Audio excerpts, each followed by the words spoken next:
Airport কারা তৈরি করে? Central government. জায়গা কে দেয়? রাজ্য সরকার দেয়। তো সেন্ট্রাল গভর্নমেন্ট এয়ারপোর্ট তৈরি করতে চাইছে, রাজ্য সরকার জমি দিতে পারছে না, মধ্যিখানে বাধা হয়ে কে দাঁড়িয়েছে? নওশাদ। বুঝতে পারছেন কি বলছি? নওশাদ। তাহলে নওশাদকে কি করতে হবে? ওকে সরাতে হবে। ভাঙড়ে যেহেতু জমি পাওয়া যাবে না বা বিরোধ হয়েছে, সেই জন্য আমরা শান্তনু ঠাকুর মহোদয় সাংসদ মন্ত্রী তিনি প্রস্তাব করেছেন, ওখানে কল্যাণীর লোকও রাজি আছে, দ্বিতীয় এয়ারপোর্ট কল্যাণীর জন্য আমরা ভারত সরকারকে প্রপোজাল দিচ্ছি। সরানোর মাধ্যম দু তিনটে হতে পারে। মা প্রাণে মেরে দাও হতে পারে একটা, অথবা অথবা কি হতে পারে? হারিয়ে দাও। এবার প্রাণে মারা হারানো অনেক বিষয় আপনাদের হাতে, এখন হারানো জিতানোর ক্ষমতা আপনাদের হাতে আছে। তবে নওশাদ সিদ্দিকীকে হারালে নওশাদ সিদ্দিকী হারিয়ে যাবে এরকম ব্যাপার নয়, এটুকু মাথায় রাখবেন। যে ওকে হারালো হারিয়ে গেল এটা ব্যাপার নয়। যে স্বমহিমায় আছি ওই স্বমহিমায় থাকবো। জন্ম থেকে 28 বছর পর্যন্ত বিনা এমএলএতে ছিলাম, বাকি জীবনটা বিনা এমএলএতে থাকতে অসুবিধা হবে না। কিন্তু এতটুকু মাথায় রাখবেন, নওশাদকে হারাবার চক্রান্তটা অনেক গভীর চক্রান্ত, আরএসএস এর চক্রান্ত, মোদির চক্রান্ত, তৃণমূলের চক্রান্ত। এখানে ওরা আইন করে মাদ্রাসা, মসজিদ, ঈদগাহ, কবরস্থানের জায়গা কেড়ে নিতে চাইছে। আর এই নওশাদ সিদ্দিকী শামীম দাদের সহযোগিতা নিয়ে, আইনি সহযোগিতা নিয়ে মোদির আইনকে সুপ্রিম কোর্টে আইনের মাধ্যমে আটকে রাখছে। 15ই আগস্ট পতাকা তুলতে দেবে না বলেছিল ভাঙড় 1 নম্বর ব্লকের প্রাণগঞ্জ অঞ্চলে। তখন আমি নিমকড়িয়াতে ছিলাম। নিমকড়িয়ার আমার সাথে শয়ে শয়ে মানুষ বলেছিল, ভাইজান আপনার সাথে আমি পতাকা তুলতে যাব। আমি তাদেরকে বলেছিলাম, আমার এই সোনপুর ব্রিজ নয়, এই ভাঙড় কলেজ মাঠের ব্রিজ, অর্থাৎ 2 নম্বর ব্লক যেন না পার হয় আমার গাড়ির সাথে। আমি একাই যাব, জাতীয় পতাকা তুলব। কার সাহস আছে আটকাই আমি দেখব। একা গিয়েছিলাম। ওখানে যাওয়ার পরে নেতৃত্বরা এসেছিল, সেখানে আমি জাতীয় পতাকা বাঁশ পুঁতে জাতীয় পতাকা ওখানে উত্তোলন করেছিলাম। সেই সাহস নিয়ে আমি ঘুরি। কিন্তু প্রশ্নটা নয়, নওশাদ সিদ্দিকী সিকিউরিটি নিয়ে ঘুরলে অমিত শাহ সিকিউরিটি হয়ে যায় না? আমি আজকে এখান থেকে একটা চ্যালেঞ্জ আমিও করছি, নওশাদ সিদ্দিকী সিকিউরিটি ছেড়ে দেবে, রাজ্যের সিকিউরিটিও লাগবে না। অন্তত উনি এটা ঘোষণা করুক, দিল্লিতে যখন উনি এমপি হয়ে যান, ফ্লাইট থেকে নামে সিআইএসএফরা তাকে মেন গেট অবধি ছেড়ে দেয়। তারপরে মেন গেট থেকে পার্লামেন্ট, পার্লামেন্ট থেকে তার বাসভবন বা উনি যেখানে থাকেন সেইখানে তিনি দিল্লি পুলিশের কোনো সহযোগিতা নেবে না, তথা অমিত শাহর পুলিশের কোনো সহযোগিতা নেবে না। এই এগ্রিমেন্টে আসুক। আজকে এগ্রিমেন্ট করলে সকালে এগ্রিমেন্ট করবে, 1 ঘন্টার মধ্যে আমি আমার নিরাপত্তা রক্ষী ছেড়ে দেবো। কি বলছি বুঝে আসছে? দিল্লি পুলিশ কার আন্ডারে থাকে? অমিত শাহজির আন্ডারে থাকে। সিআইএসএফ অমিত শাহজির আন্ডারে থাকে। আমি কেমন ভাবে পেয়েছি? একাধিকবার চিঠি করেছি রাজ্য সরকারকে, অ্যাজ অ্যান এমএলএ যে সিকিউরিটি প্রোভাইড পাওয়ার দরকার মুখ্যমন্ত্রী সে সিকিউরিটি আমাকে দেয়নি, সিকিউরিটি আমাকে দেয়নি। তারপরে স্পিকার স্যারকে করেছি চিঠি, তারপরে কেন্দ্রের স্বরাষ্ট্রমন্ত্রীকে করেছি, কেউ আমার ডাকে সাড়া দেয়নি। আমাদের আইনজীবী শামীম ফিরদাউসদার সাথে আলোচনা করে সেই 5 টাকার পেনের খোঁচা দিয়ে আজকে সিকিউরিটি পেয়েছি। আমি এর খোঁচাতে পেয়েছি, কারো দানে আমি পাইনি। এতটুকু মাথায় রাখবেন। তাহলে আমাকে চ্যালেঞ্জ করে গিয়েছিল সিকিউরিটি ছাড়ার কথা, আর আমি চ্যালেঞ্জ করছি আমি সিকিউরিটি ছেড়ে দেব, কোনো সিকিউরিটি নেব না। কিন্তু দিল্লিতে যখন যাবে, অসমে যখন ভোট প্রচারে যাবে, উত্তরপ্রদেশে যখন মন্দিরে পুজো দিতে যায়, বা যেখানেই যাক না কেন, সেখানে বিজেপির, ওদের ভাষায় বিজেপির পুলিশকে নেবে না সহযোগিতার জন্য, এটা তাকে বলতে হবে। নিজের বেলায় আঁটি আঁটি আর পরের বেলায় দাঁত কাপাটি, সেই হয়ে গেছে এর অবস্থা। নওশাদ সিদ্দিকীর বিরুদ্ধে তো বলতে হবে, বলার তো জায়গা খুঁজে পাচ্ছে না। ভাই বলার জায়গা খুঁজে পেলে তো বলবে, সে খুঁজে পাচ্ছে না জায়গা। সাদা জামা, যদিও একটা দুটো দাগ, তাও ভাঙড়ের মানুষের ফুল ছুঁড়েছে, ফুলের দাগ, অন্য কিছু নাই। তাই আমার নামে মিথ্যাচার করতে। কি বলছেন তিনি? এসআইআর যখন হচ্ছিল কোথায় ছিল? আমি এই জায়গা থেকে বলতে চাই, হয় আপনি বলুন আপনার কথাটা ভুল হয়েছে। আপনি ঘোষণা দিয়েছিলেন মিডিয়ার সামনে বসে একটা পশ্চিম বাংলার বৈধ ভোটারের নাম যদি কাটা যায়, 1 লক্ষ মানুষকে নিয়ে দিল্লির নির্বাচন কমিশনের অফিস ঘেরাও করব। পশ্চিম বাংলার 27 লক্ষ মানুষের নাম কাটা গিয়েছে, আপনি কত মানুষকে নিয়ে গিয়ে নির্বাচন কমিশনের অফিস ঘেরাও করেছেন? এর জবাবটাও ভাঙড়ের মানুষ জানতে চাইছে। বুঝতে পারছেন? যখন মমতা ব্যানার্জি নাটক করছিল আমার লাশের ওপর এসআইআর হবে, তখন নওশাদ সিদ্দিকী তখন সুপ্রিম কোর্টে চলে গিয়েছিল এই এসআইআর এর হাত থেকে আপনাকে বাঁচানোর জন্য। আজকে ভাঙড়ের মানুষ একটু নিউড়ে গেছে কেন বলো তো? না, আজকে চার্জ কম আছে। কারিমুল, চার্জ ভালো দিওনি নাকি? হ্যাঁ আসাদুল, তো চার্জ নেই কেন তোমার লোকেদের? হ্যাঁ, চার্জ, ভাঙড়ের মানুষের চার্জ না থাকলে হবে না। ভাঙড় এমন চার্জ দিয়েছে রাজ্যকে, দিকে দিকে ভাঙড় 2 তৈরি করবে বলছে। আপনাদের বলি, আমি চ্যালেঞ্জ করছি, মমতা ব্যানার্জির করা মামলা নাম্বার আর নওশাদ সিদ্দিকীর করা মামলা নাম্বার দেখবেন। আমার 68,938/2025 সুপ্রিম কোর্টে আমি মামলা করছি এসআইআর নিয়ে। আর মমতা ব্যানার্জি 2025 সালে করেনি, 2026-এর এসে করেছে। তিনি সব ঘেটে ঘ করে দিয়েছে, ধরা পড়ে যাবে, সেই জন্য উনি বাঁচার জন্য হচ্ছে। বন্ধুগণ, গতকালকে এসে, এই গতকালকেই তো নাকি, আমি তো ছিলাম না, গতকালকে এসে অনেক কথা বলেছে। আরাবুল ইসলামকে কেন দলে নিয়েছে, ওনার বুক ফেটে একদম একাকার হয়ে যাচ্ছে। আহা গো, সত্যি তো, কেন নিয়েছে?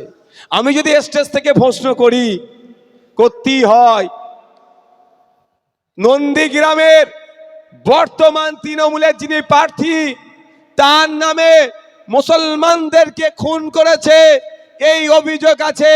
সে তখন বিজেপিতে ছিল, এই খুনের মামলা চলছে তার নামে। সকাল পর্যন্ত সে বিজেপির নেতা ছিল, আর দুপুরের পরে তৃণমূলের নেতা হয়ে তাকে নন্দীগ্রামের প্রার্থী কোন মুখে করলো, যে মুখে আরাবুল ইসলাম সাহেবকে নিয়ে সমালোচনা করছে। শুধু তাই নয়, 294টার মধ্যে একাধিক প্রার্থী আছে যারা বিজেপি থেকে এসেছে। তারপর এখন কথা তাহলে কি নিয়ে বলছে? আরাবুল ইসলাম সাহেব একবারে নিইনি, ভাঙড়ের মানুষকে আর একবার জানাতে চায়, আমার যে 3 ভাই খুন হয়েছে তাদের পরিবারের কনসার্ন নিয়েছি। এটা আরাবুল সাহেবকে বলেছিলাম, যদি তারা ক্ষমার নজরে দেখে তারপরেই আলোচনার টেবিলে বসা হবে, তার আগে আমরা বসবো না। আমাদের কর্মীরাই আমাদের সম্পদ, কর্মীর পরিবার যদি ছাড় দেয় আলোচনা হবে। আলোচনা করেছি, তাদের পরিবার এগ্রি হয়েছে, আরাবুল ইসলাম সাহেবকে ক্ষমার নজরে দেখেছে, তারপরে আমরা যুক্ত করেছি। তাই নয়, আমাদের অঞ্চল নেতৃত্বদের মাধ্যমে বুথের নেতৃত্বদের সাথে আলোচনা করেছি যে আমরা নিতে চাই, এই শর্ত দিয়েছি, তোমরা যদি বলো তারপরে আলোচনার টেবিলে বসবো। এরা কনসার্ন দিয়েছে বলি তারপরে নিয়েছি। যেই দিন হাকিমুল সাহেব জয়েন্ট করলেন, তৃণমূলের বন্ধুরা কারিমুল, ওহিদুল, আসাদুল্লের জন্য ওদের দরদ উথলে উঠল। বুঝতে পারছেন না? কিন্তু এতটুকু মনে রাখবেন, হাকিমুল সাহেব জয়েন্ট করেছেন আসাদুলদের হাত থেকে পতাকা নিয়ে, আমার অঞ্চল নেতৃত্বের হাত থেকে পতাকা নিয়ে। এটুকু মাথায় রাখবেন। আমি এবার আসল কাজে আসা যাক। এসে কি বলছে, 35,000 না কত ঘর দিয়ে দেব, 50,000 ঘর দেবে বলেছে। আমি চাই তো এটাই হোক। ভাঙড়ে একটাও না কাঁচা বাড়ি থাকে, ভাঙড়ের একটাও রাস্তা না কাঁচা থাকে, ভাঙড়ে বোমের আওয়াজ না হয়, ভাঙড়ের অলিতে গলিতে লাইট হবে, ভাঙড়ের অলিতে গলিতে সিসিটিভি বসবে, ভাঙড়ের মায়েরা বাপেরা নিরাপদে থাকবে, ভাঙড় থেকে রাজ্যের বিভিন্ন প্রান্তে বাস চলবে, ভাঙড়ে শিয়ালদা থেকে ভাঙড় হয়ে রেল যাবে, ভাঙড় উন্নততর হবে, ভাঙড়ে লেদার কমপ্লেক্সে ভাঙড়ের ভূমিপুত্রদের জন্য সংরক্ষণ হবে, ভাঙড়ে স্পোর্টস কমপ্লেক্স হবে, ভাঙড়ে মহিলাদের জন্য কলেজ হবে, ভাঙড়ের সার্বিক উন্নয়ন হবে। এটা আমরা চাই, এটা আমরা চাই। কিন্তু আপনাদের জানিয়ে রাখি, একটা বড় চক্রান্ত চলছে। সেক্টর 5 অবধি হয়েছে জানেন তো, সেক্টর 6, 7, 8 করার পরিকল্পনা চলছে। রাজারহাটিয়ায় নিউ টাউনে শর্ট লেগার জায়গা নাই, সেক্টর 6, 7, 8 করার পরিকল্পনা করেছে ভাঙড়কে। ও একদিন বক্তব্য দিতে দিতে মুখ ফসকে একটা কথা বলে ফেলেছে, সৃষ্টিকর্তা যেটা করে ভালোর জন্যই করে। কি বলেছিল খেয়াল আছে? NKD এর আন্ডারে এনে দেব, নর্থ ক্যালকাটা ডেভেলপমেন্ট অথরিটি। ছোটোখাটো বিষয় নয়, তখন আর চাষ জমি থাকবে না। কেন আমি বলছি দেখুন, আমি দেখুন প্রমাণ ছাড়া কথা বলি না। যখন কলকাতা পুলিশের আন্ডারে ভাঙড়কে আনতে চাইছিল, ওই সময় বিধানসভার মধ্যে দাঁড়িয়ে রাজ্যের নগরায়ণ মন্ত্রীকে আমি প্রশ্ন করেছিলাম, শুধু পুলিশের ডান্ডা খাওয়ালে হবে না, কলকাতা কর্পোরেশনের মধ্যে কবে অন্তর্ভুক্ত আপনাদের করার কি কোনো পরিকল্পনা আছে সে কথা বলুন। তখন আমাকে উত্তর দিয়েছিল, যেখানে নাকি চাষবাস হয় অর্থাৎ গ্রাম্য পরিবেশ, সেখানে কর্পোরেশনের আন্ডারে আনা যায় না। এ উত্তরটা লিখিত আছে বিধানসভার মধ্যে। বিধানসভা লাইভ যদি টিভি চলতো তাহলে নওশাদ সিদ্দিকীকে আজকে এখানে প্রোগ্রাম করতে লাগতো না। এর পরিবর্তে এখন বাম বা আইএসএফ এর যেখানে প্রার্থী হয়েছে সেখানে প্রোগ্রাম করতাম। বিগত 5 বছর ধরে আপনার ভাঙড়ের মানুষের জন্য শিক্ষা, স্বাস্থ্য, কর্মসংস্থান, বাসরুট হসপিটাল থেকে শুরু করে হিমঘরের জন্য যে আন্দোলন করেছি বিধানসভার মধ্যে, সেইগুলো টিভির আকারে যদি এলসিডি লাগিয়ে দেখালে আমি আমার ভোটটা পেয়ে যেতাম। কিন্তু দুর্ভাগ্য, লাইভ চলে না। তারপরেও বলছি, মন্ত্রী মহাশয়কে প্রশ্ন করেছিলাম, মন্ত্রী মহাশয় উত্তর দিয়েছিল যেখানে গ্রাম্য পরিবেশ থাকে সেখানে কর্পোরেশনের আন্ডারে হয় না। তাহলে মাথাটা কোথায় মেরেছে? NKD এর আন্ডারে ঢুকাবে প্রথমে, NKD এর আন্ডারে ঢুকানোর পরে ওই রাতারাতি হিটকো জমি দখল করবে। যেরকম একটা রাতে 250 বিঘা জমি, বাস্তু জমি, কৃষিজ জমি, ব্যক্তি মালিকানা থাকার পরেও 250 বিঘা জমি রাজারহাট নিউ টাউন থেকে বেদখল হয়ে গেল, অর্থাৎ হিটকো দখল করে নিল, তার নামে কাগজ তুলে নিল।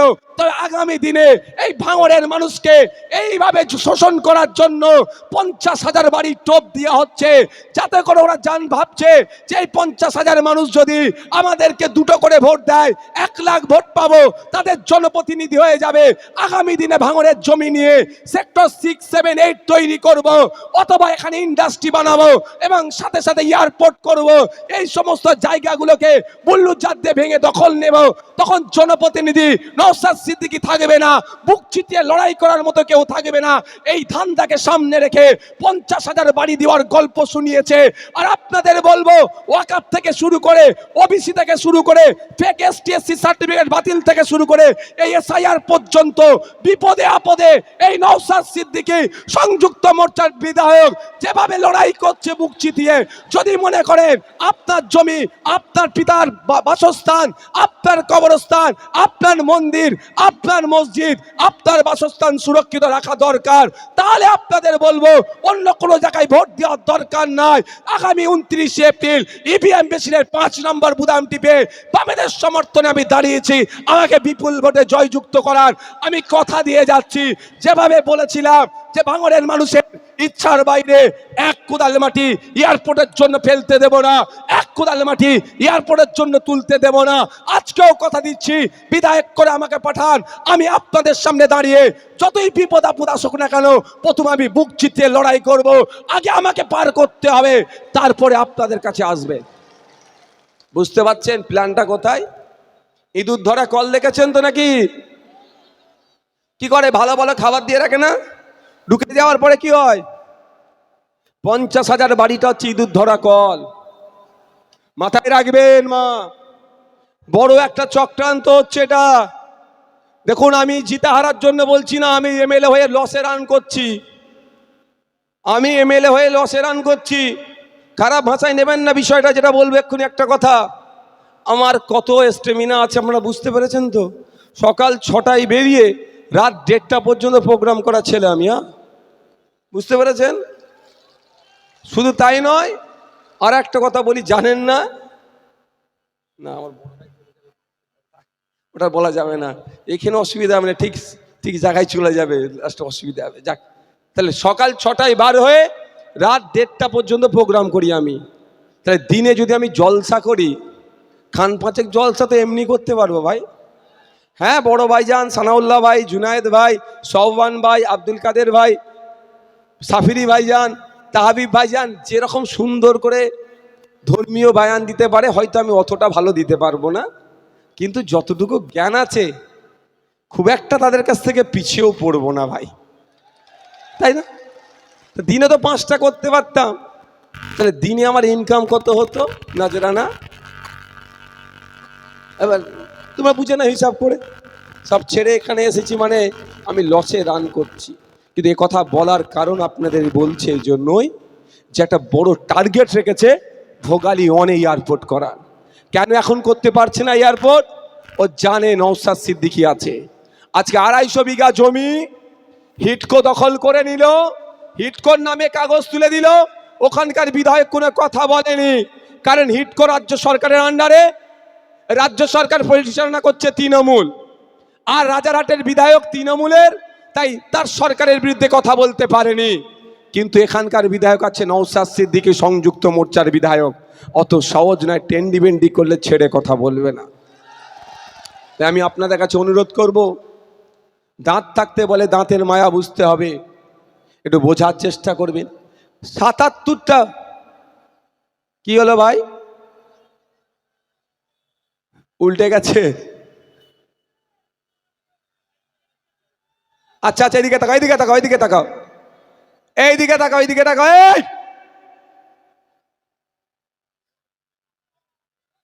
এই যাদের অসুবিধা হচ্ছে না বাইরে একটু ঘোরো, একটু তাহলে একটু চাপা খেয়ে আসো, অন্যজন বাইরে দাঁড়িয়ে আছে, সুযোগ দাও তাদের,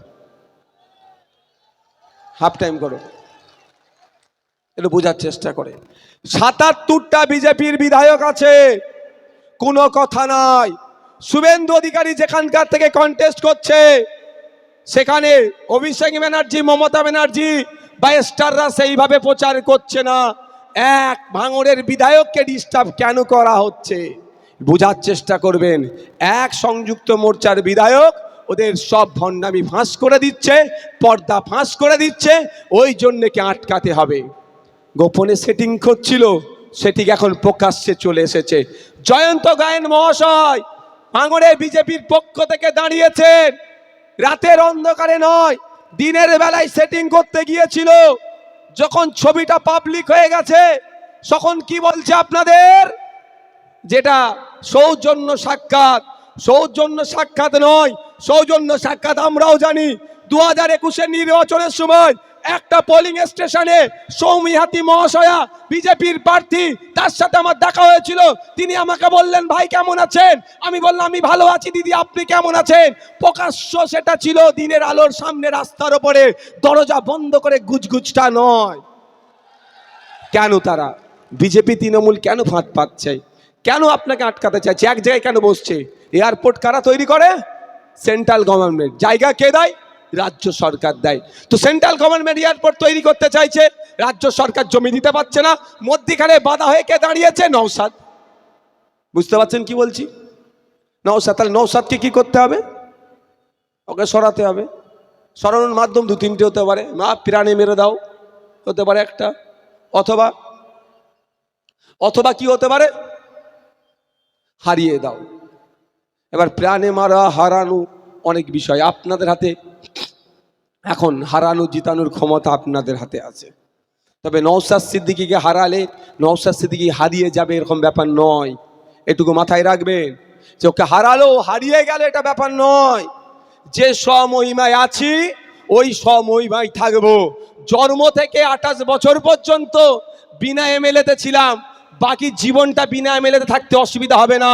কিন্তু এতটুকু মাথায় রাখবেন, নওশাদকে হারাবার চক্রান্তটা অনেক গভীর চক্রান্ত। আরএসএস এর চক্রান্ত, মোদির চক্রান্ত, তৃণমূলের চক্রান্ত। এখানে ওরা আইন করে মাদ্রাসা, মসজিদ, ঈদগাহ, কবরস্থানের জায়গা কেড়ে নিতে চাইছে। আর এই নওশাদ সিদ্দিকী শামীম দাদের সহযোগিতা নিয়ে, আইনি সহযোগিতা নিয়ে মোদির আইনকে সুপ্রিম কোর্টে আইনের মাধ্যমে আটকে রাখছে। বুঝতে পারছেন লড়াইটা কোথায়? এই আমার আদিবাসী সমাজের মানুষ আছেন, বাপি সরেন অধ্যাপক, নওশাদকে কেন আটকাচ্ছে? মমতা ব্যানার্জি ফেক সার্টিফিকেট দিয়ে আদিবাসীদের অধিকার কেড়ে নিচ্ছে। নওশাদ সিদ্দিকীদের চুপ থাকতে পারবে না।